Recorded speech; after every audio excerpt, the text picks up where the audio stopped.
Terceiro ano do ensino médio. Opa! Terceiro ano do ensino médio. Aqueles dois vídeos anteriores que a gente tinha feito já dá uma base muito boa para a proposta desse PET, né? Programa de Ensino Tutorado, é um nome esquisito, né? Parece Petkovic, sei lá o quê. Mas a proposta do PET é dentro daquilo que a gente estava estudando sobre o século XX. Então, falar do Brasil no século XX é falar da nossa república, né? Porque ela vem ali no finalzinho do século XIX, novembro de 1889, um ano anterior ao fim da escravidão, né? O fim da legalidade da escravidão, mas não o fim de usos e costumes da sociedade, que aí é uma outra coisa. Né? Os elementos das propostas de atividades da semana 1 do PET têm a ver com as páginas 56 a 79, ou seja, a República Brasileira. Mais uma vez, né, sempre vale a pena colocar isso, o que é uma república, né, qual é a característica de uma república moderna, e aí a gente vai voltar ali um pouco na Revolução Inglesa, no movimento, no grande movimento da Revolução Inglesa entre 1640, 1688, 1690, quando tem a restauração monárquica, mas a restauração monárquica por meio de uma constituição. Né? Então a Inglaterra deixa de ser uma monarquia absoluta e passa a ser uma monarquia parlamentar ou uma monarquia constitucional. E aí já existem alguns elementos da ideia de república, né? De um governo do povo, de uma estrutura política que consiga, né, no corpo dos cidadãos fazer-se representar. Vale lembrar que durante a Revolução Inglesa, né, durante 8 anos e meio, quase 9 anos, a Inglaterra passou por uma experiência republicana, a única vez na história da Inglaterra que ela foi oficialmente uma república. Só que foi um momento de guerra civil e tal. Né? Em todo caso, essa ideia de república tem a ver com as ideias do iluminismo, né, que resgata certas ideias da república romana do passado, da ideia de cidadania, né, e desenvolve novas ideias, como por exemplo a igualdade entre todos os cidadãos, a igualdade jurídica, né, e a liberdade do indivíduo. Daí a república moderna ter a sua formação nesse processo das revoluções inglesa e principalmente na Revolução Americana de 1776 e na Revolução Francesa de 1789. Pois bem, o que traz essa república? Né? Ideias de modernidade frente a algo considerado ultrapassado ou antigo ou típico de uma idade fora das luzes. Né? Essa discussão toda dá muito pano para manga, mas enfim, a república ela vem com uma ideia de modernidade, né? De um pacote modernizador. O problema é modernidade para quem? Né? E qual é o alcance desse discurso de igualdade, liberdade, né? E da estrutura política? Os três poderes, a divisão do poder em três esferas, né? A autonomia dos poderes, o federalismo, os entes de uma república, aqueles que compõem uma república, qual é o limite de poder de cada um deles, qual é o limite de poder político, né? Qual é o papel social de uma república, qual a importância social de uma república. Então vamos ver. O Brasil deixa de ser uma monarquia, né? Em 1889, um golpe militar, foi um golpe militar, em novembro de 1889, e passou a ser uma república. Nos primeiros anos, uma república de espada, né? Dois militares, Deodoro da Fonseca e Floriano Peixoto, Marechal de Ferro, e a partir da Constituição de 1891, né, o Brasil começa a configurar uma nova realidade, né, que tem muito a ver com o federalismo. É importante a gente entender muito bem o que é a proposta federalista. Na página 57 fala um pouquinho da nossa primeira Constituição republicana, a Constituição de 1891, que coloca princípios importantes, como por exemplo separação entre igreja e Estado, né, que é o Estado laico, o presidencialismo como sistema de governo central e a divisão dos três poderes, executivo, legislativo e judiciário. E também fala do federalismo, que é o grau de autonomia de cada estado em relação à União. É um modelo muito baseado no modelo dos Estados Unidos, do federalismo americano, né, onde cada estado tem uma sua própria constituição e não necessariamente são parecidas. Então existe uma Constituição Federal, existe uma Constituição da União, né? Mas os estados têm autonomia para ter suas próprias constituições naquilo que não lhe competem, e essa autonomia ela é relativamente grande.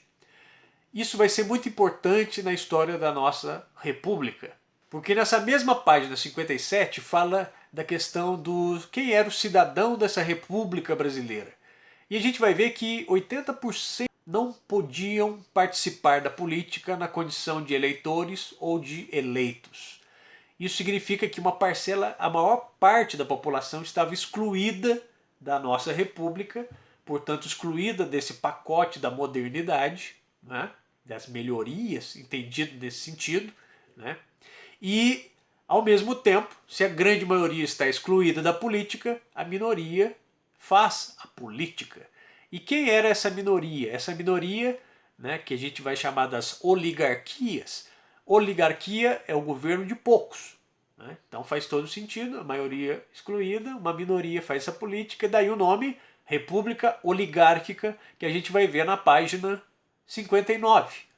Né? Então ali, os governos locais, o Brasil é um país de base agrária, um país rural, que estava em mudança, alguns centros, principalmente aqui no Sudeste, pela economia do café, no Vale do Paraíba, cidade de São Paulo, ao Rio de Janeiro, né, algumas áreas do sul de Minas, né, uma urbanização, uma parte mais entrando mais rapidamente nessa modernização, nessa modernidade, mas o Brasil é um país essencialmente agrário, rural, e quem mandava nesses rincões agrários e rurais eram os coronéis, os grandes proprietários de terra, os caudilhos, né, os grandes fazendeiros, as grandes famílias, né, que mantinham a população orbitando ao seu redor, porque controlavam a terra, controlavam o trabalho, controlavam a renda, controlavam a vida dessas pessoas. Né, e controlando a política diretamente, esses, né, grandes proprietários de terra, esses caudilhos, esses coronéis, né, vão ter os seus próprios bandos, né, que vão muitas vezes serem travestidos de legalidade, agindo conforme a lei. Né? Então eu vou usar a lei para atingir meus inimigos, nunca para me atingir ou atingir os meus amigos. Né? E o voto, as eleições vão ocorrer, mas sempre eleições sob suspeitas. Eleições fraudadas, né? Quem fraudava melhor ganhava a eleição, e o lado que perdia nunca aceitava. Quase sempre tinha algum arranca-rabo, brigas, mortes, né? E vencia quem tinha o maior grupo de capangas. Quem tinha os melhores jagunços fazia valer a força da lei. Né? Uma das práticas mais conhecidas e comuns era o voto de cabresto.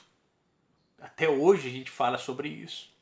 O voto de cabresto, porque o voto era aberto, né? E havia o controle, então eu poderia pressionar você, eu poderia te intimidar, te constranger, te punir, caso não votasse em mim ou em quem eu apoiava. Né? Outra questão era a formação do curral eleitoral, porque essa população do campo, principalmente mais pobre, analfabeta, né, sem muita formação, acabava sendo controlada por essas famílias poderosas, né, desses proprietários de terra. Então aí se formava um curral eleitoral. Era assegurado àquele político que ele sempre seria eleito por causa dos favores que ele, ou das pressões que ele era capaz de fazer sobre essa população. Coisa que até hoje existe ainda, infelizmente, em vários locais do país. É aquela velha história, eu te dou um botijão de gás, eu pago sua conta de luz, eu te dou uma cesta básica, eu arranjo um emprego para você em troca do seu voto eterno. e em troca de você eternamente me ajudar a eu sempre ser eleito. E a sua vida e a sua sobrevivência também dependem disso. Além dessas oligarquias, essas pequenas oligarquias espalhadas, né, pelas várias vilas e municípios do país, havia também as grandes oligarquias, né? E aí isso vai também subindo de posto. As maiores, as famosas oligarquias, as famílias proprietárias de terra de Minas Gerais e São Paulo, que faziam aquela dobradinha conhecida como a política do café com leite, ora um presidente paulista, ora um mineiro, né? Porque Minas e São Paulo eram as duas principais unidades dessa federação em número de habitantes e também na economia. E o Rio de Janeiro era a capital, né? Então, nesse eixo do Sudeste, essa república ela vai ser muito caracterizada pelo o que acontecia, né, nesse eixo do Sudeste, Minas, Rio, São Paulo. Não que em outros lugares do Brasil não existisse, pelo contrário. Né? Você vai ter famosas oligarquias no Nordeste, no sul do país também, né? Na Paraíba, em Alagoas, famílias que até hoje, não à toa, são chamadas oligárquicas.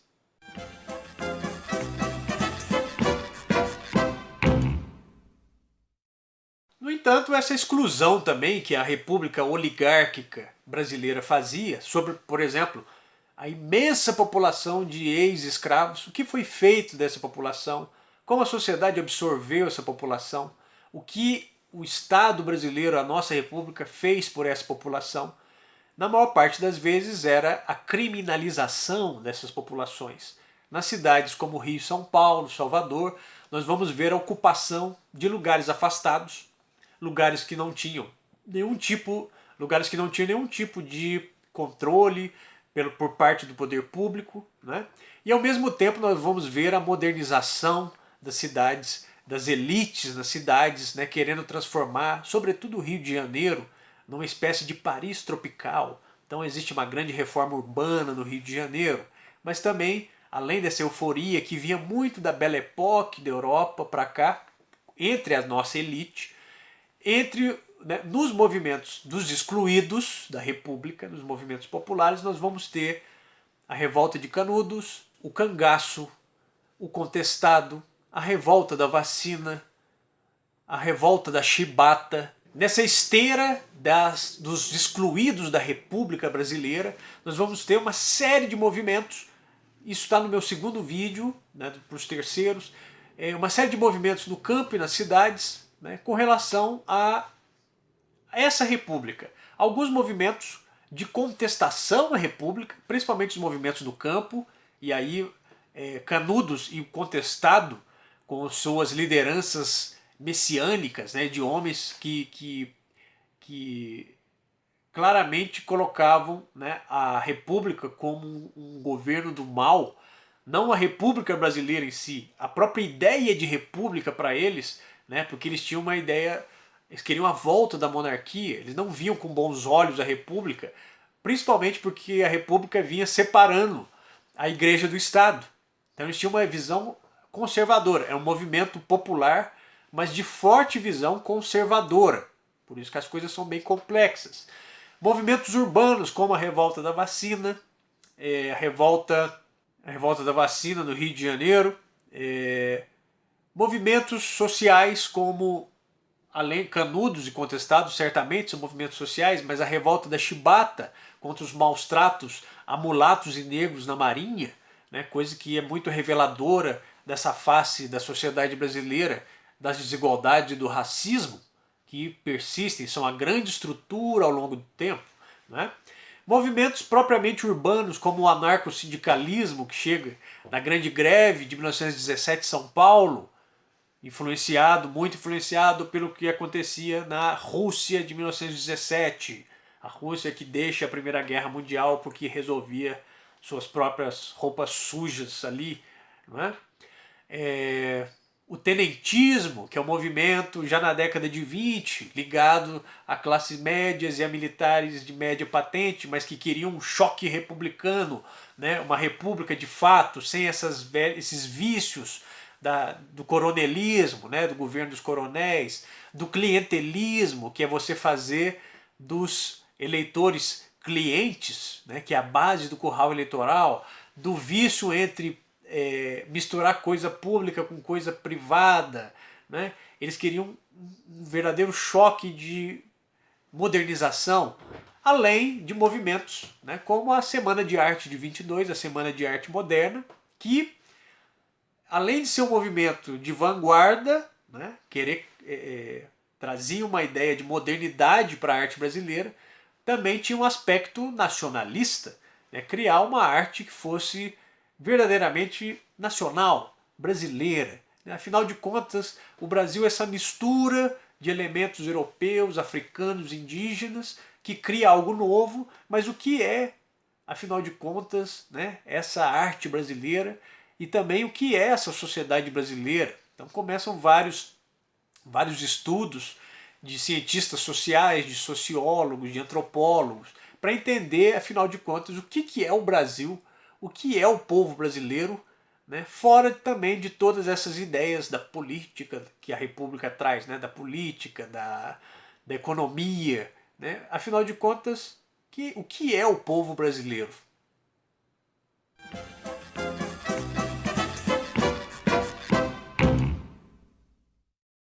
No vídeo anterior já tinha falado, mas mais uma vez, proposta de atividades das páginas 66 e 74, e além das atividades propostas no nosso PET semana 1. Vamos aos poucos regulando, né? Façam numa folha com o nome, guardem no seu caderno, que posteriormente nós usaremos para correção e para contagem de nota e para contagem de horas-aula. Então é importante que você já faça para não deixar acumular, né? E qualquer dúvida estamos aí à disposição sempre. E muita calma, vamos, né, com muita paciência e vai dar tudo certo. Tá bom? Até a próxima semana 2. Se quiser ir adiantando também, ótimo. Né? E vamos ver também uma forma de melhorar essa comunicação.